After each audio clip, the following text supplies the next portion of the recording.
You ask Tiger to solve. This deals with linear equations with one unknown. The final result is m equals 10. Let's solve it step by step. Group all constants on the right side of the equation. Add 18 to both sides. Group like terms. Simplify the arithmetic.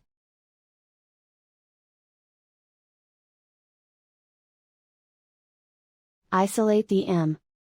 Divide both sides by 9. Simplify the fraction. Find the greatest common factor of the numerator and denominator. Factor out and cancel the greatest common factor. And so the final result is m equals 10.